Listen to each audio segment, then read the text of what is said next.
नमस्कार। आज हम आर्ट एजुकेशन के क्लास में बीएड सेकंड सेम से फोक सॉन्ग यानी कि लोकगीत के विषय पर चर्चा करेंगे।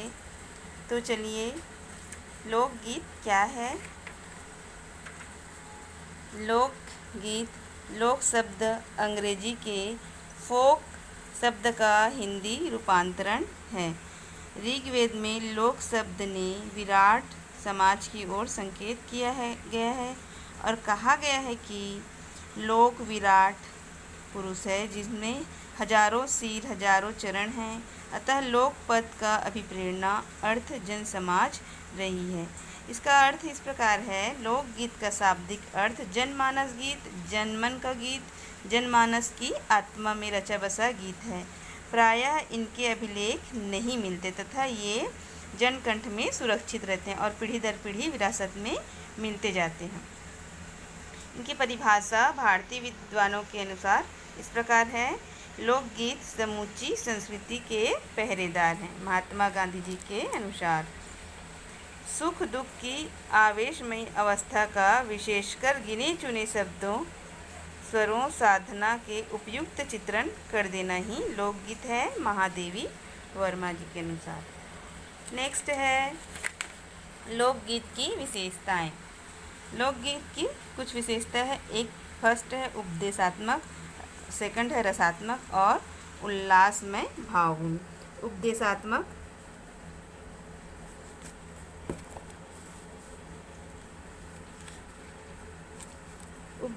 उपदेशात्मक लोकगीत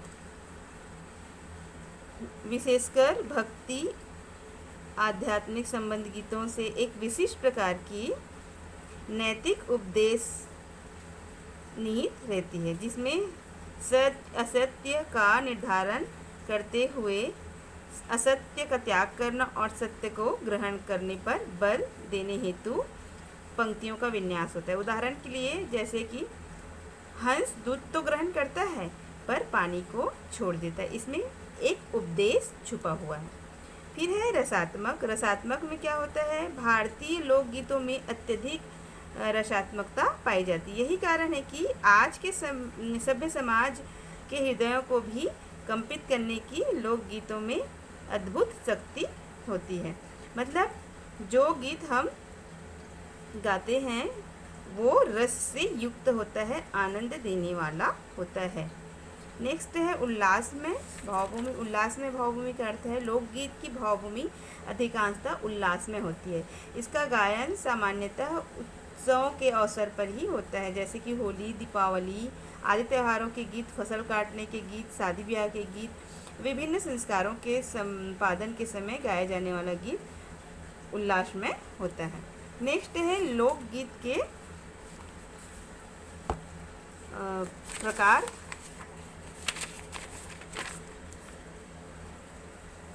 लोकगीत कई प्रकार के होते हैं, जैसे कि वास्तविक में लोकगीत देश के गांव और देहातों में गाया जाता है। इनका संबंध देहात की जनता से है, बड़ी जान होती है इनमें। चैता, कजरी, बारहमास, सावन आदि मिर्जापुर, बनारस और उत्तर प्रदेश के अन्य पूर्वी और बिहार के पश्चिमी जिलों में गाए जाते हैं। बाउल, भतियाली बंगाल के लोकगीत हैं। पंजाब में माहिया आदि के इसी प्रकार के गीत हैं। हीर रांझा और सोनी महिवाल संबंधी गीत पंजाबी और ढोला मारू आदि गीत राजस्थान में बड़े चाव से गाए जाते हैं।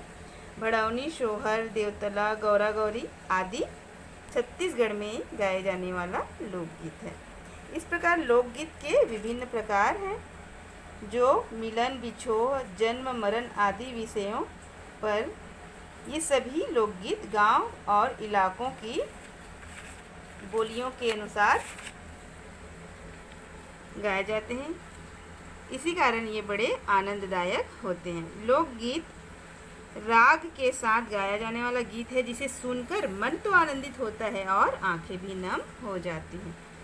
कुछ प्रमुख लोकगीत इस प्रकार हैं, जैसे कि फाग गीत है जो फाल्गुन मास में गाया जाता है। पावस गीत है राजस्थानी लोकगीत है जो राजस्थान में गाया जाता है। विवाह गीत है जो प्रायः सभी राज्यों में गाया जाता है। सुआ, कर्मा, ददरिया लोकगीत है जो प्रायः छत्तीसगढ़ में दीपावली के समय सुआ गीत गाया जाता है। गोंडी गीत है, डंडा गीत है, बांस गीत है, बघेली, निमाड़ी, मालवी आदि इस प्रकार से विभिन्न प्रकार के लोकगीत हैं।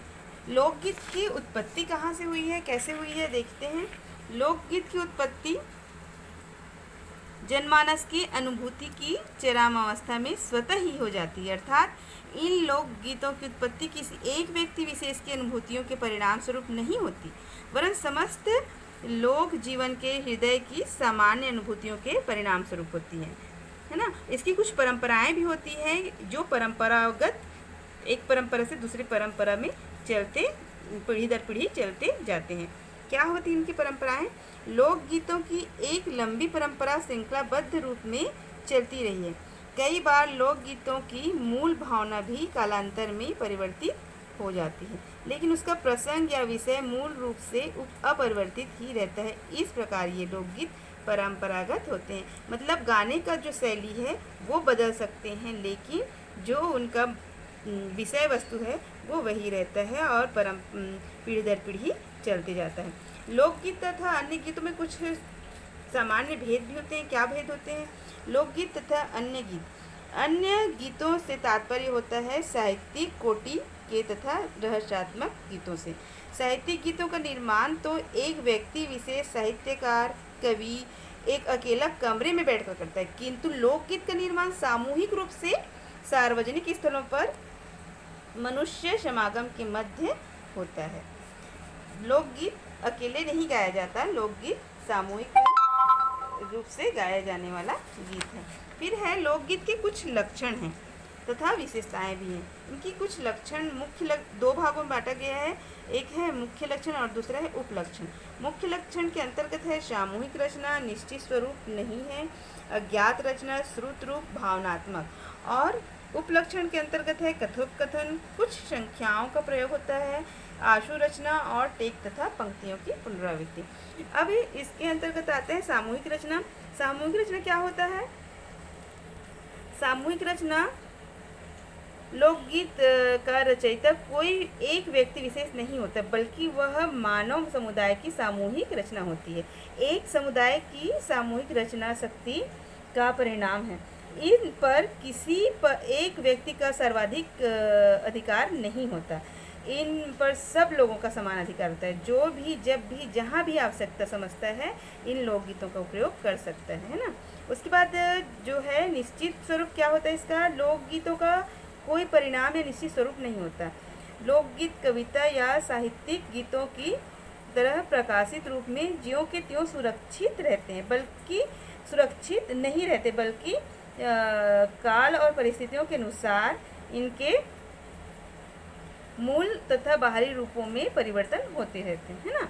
फिर है अज्ञात रचना, मतलब प्रकाशित साहित्यिक गीतों या कविताओं के अनुरूप इनका कोई निश्चित रचना काल या काल ज्ञान नहीं होता, अर्थात यह ज्ञात करना लगभग संभव नहीं होता। किस लोकगीत की रचना किस निश्चित समय या किस वर्ष में हुई है, इसका प्रमुख कारण यह है कि इसका प्रमुख कारण यह है कि समय समय पर नए नए शब्द तथा पंक्तियाँ आदि जुड़ती रहती है। इस कारण से इसका निश्चित समय काल नहीं बताया जा सकता।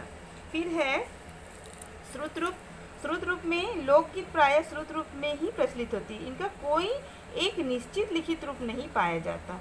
प्रायः इनका प्रचार या विस्तार मौखिक रूप से श्रुत रूप में ही होता है। इनको लिखकर पढ़ा और समझा नहीं जा सकता, क्योंकि ऐसी स्थिति में इनमें स्वर भंग और अर्थ भंग की आशंका उत्पन्न होने की संभावना रहती है। यही कारण है कि इनको लिपिबद्ध करने में कोताही बरती जाती है। मौखिक रूप से सुनने में लिखे हुए को पढ़ने की अपेक्षा स्वर और अर्थ की स्थिति ठीक रहती है। मौखिक रूप में सुनाने व तदनुसार पुनरावृत्ति से इनकी भाषा के निश्चित स्वरघात आदि होते हैं। उसके बाद है भावनात्मक लोकगीत। भाव से भरा गीत होता है। इसमें सुख दुख हर्ष उल्लास की भावना होती है। सुख में भी लोकगीतों का स्मरण होता है और दुख में भी। राग के साथ गाया जाता है। इस प्रकार अगर लोकगीत को ये भावनात्मक गीत होते हैं, इनको सुनने से आनंद की प्राप्ति होती है, साथ में आँखों में नमी भी आ जाती है। फिर इसके कुछ उपलक्षण होते हैं। क्या क्या है इसके उपलक्षण? कथोपकथन अर्थात कथा, लोकगीत को कथा के रूप में कैसे बोला जाता है? लोकगीत में कथोपकथन के रूप में भाव को आगे बढ़ाया जाता है। एक छोटा सा मुखड़ा लेकर उसको कथा के रूप में गीत गाया जाता है, और इसमें कुछ संख्याओं का भी समावेश होता है। जैसे कि लोकगीतों में 3, 5, 7 आदि संख्या बराबर प्रयोग किए जाते हैं। लोकगीतों में दैनिक व्यवहार की वस्तुओं को सोने का रूप कहा जाता है ना। और आशु रचना मतलब